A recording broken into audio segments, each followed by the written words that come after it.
ఈ ఏడాది 11వ అంతర్జాతీయ యోగా దినోత్సవం జూన్ 21 విశాఖపట్నంలో యోగా డే వైజాగ్ ఘనంగా మొదలైంది. పవన్ కళ్యాణ్ మాట్లాడుతూ యోగా విశిష్టతను ఋగ్వేదం చెబితే మోదీ గారు విశ్వవ్యాప్తంగా యోగాను ప్రోత్సహించారని పవన్ కళ్యాణ్ అన్నారు.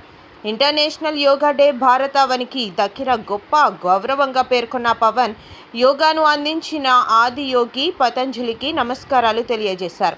యోగా సాధకులు ఒత్తిడిని జయించి విజయం సాధిస్తారని ఆయన అభిప్రాయం వ్యక్తం చేశారు. త్రయామూర్తి దివాకర, ముందుగా సూర్య భగవానునికి నమస్సమాంజలి తెలియజేస్తూ యోగ విద్యను అందించిన ఆది యోగి పరమశివునికి, ఆ మహాయోగ విద్యని మనకి పతంజలి మహర్షి యోగశాస్త్ర రూపంలో అందించారు.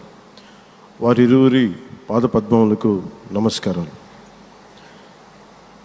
మన యోగ విశిష్టతను, గొప్పదనాన్ని ఋగ్వేదంలో ఉన్న మహానుభావులు తెలియజేస్తే దానిని ప్రపంచవ్యాపితం చేసిన దార్శనికులు మాత్రం గౌరవ ప్రధానమంత్రి శ్రీ నరేంద్ర మోదీ గారు.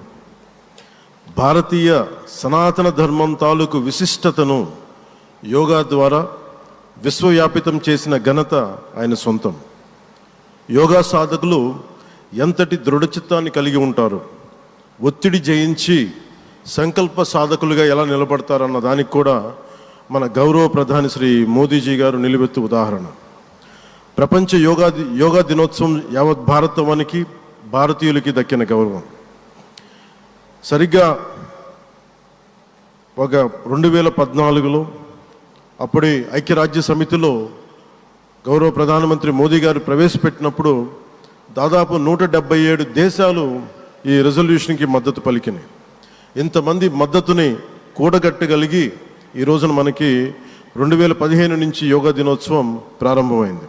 ఈ రోజున గౌరవ ప్రధానమంత్రి మోదీజీ గారి పిలుపు మేరకు మనం మొదట విశాఖ 11వ యోగా దినోత్సవ సంబరాలకు వేదిక అయింది. శ్రీ మోదీజీ గారి సమక్షంలో గౌరవ ముఖ్యమంత్రి వర్యులు శ్రీ చంద్రబాబు నాయుడు గారి కృషితో ప్రపంచ రికార్డుకు వేదికగా నిలిచింది. విశ్వనరులు మోదీజీ గారి పిలుపు మేరకు యోగా ఒక వన్ ఎర్త్ వన్ హెల్త్, ఈ ఆరోగ్యం థీమ్ని ఈ వేదిక నుంచి ప్రతి ఒక్కరూ ముందుకు తీసుకెళ్లాలని మనస్ఫూర్తిగా కోరుకుంటూ, ఇక్కడ ఆసీనులైన మీ అందరికీ ఇక్కడికి వచ్చేసిన ప్రతి ఒక్కరికి కూడా పేరు పేరున నా హృదయపూర్వక వందనాలు, నమస్కారాలు.